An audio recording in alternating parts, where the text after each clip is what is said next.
তো এই হচ্ছে সকাল 6:30টার ভিউ মিরিক লেকের। আর এখানে অনেকগুলো পায়রা, পুরো এরিয়াটা অনেক বড়, এদিকে চলে যাচ্ছে। তো লেকের উপরে একটা ছোট ব্রিজ আছে, ফুট ব্রিজ বলা চলে। আর এখান থেকে এখানকার ভিউ দেখুন, অনেক বড় লেক, লেকটা অনেক বড়। আর পাশেই পাইন ফরেস্ট, একদিকে পাইন ফরেস্ট, একদিকে মিরিক শহর।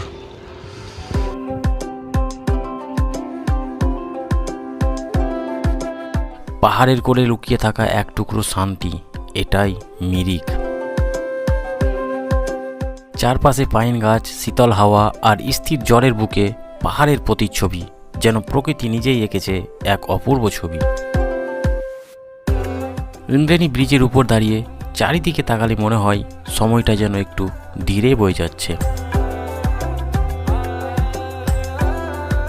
শহরের কোলাহল থেকে দূরে মিরিক শুধু একটি পর্যটন কেন্দ্র নয়, এটা এক অনুভূতি, এক প্রশান্তির ঠিকানা। চারিদিকে পাইন ফরেস্ট আর মধ্যে একটা লেক।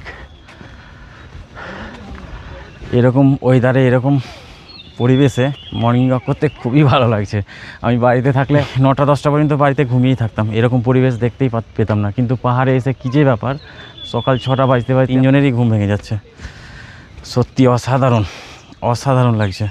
জাস্ট লেকের পাশে এত সুন্দর একটা পরিবেশ, সত্যি খুব ভালো লাগছে। মোরগের ডাক। এখানে চাইলে ঘন্টার পর ঘন্টা কাটিয়ে দেওয়া যাবে, কিন্তু তা করলে তো হবে না, আমাদের বেরোতে হবে, লং রাইড শুরু করতে হবে। এখান থেকে ডাইরেক্ট বাড়ি প্রায় 350 কিলোমিটার, আর আমরা ননস্টপ যাব। তো এই হচ্ছে এখানকার ভিউ। এই ভিতরের পার্কটা 7টার সময় খোলার কথা ছিল, আমাকে একজন স্থানীয় লোক বলেছিল 7টায় খুলবে, কিন্তু এখন পর্যন্ত খুলেনি, কি জানি, প্রায় 8:30 বাজছে। ওয়েট করতে পারবো না, আমাদেরকে বেরোতে হবে।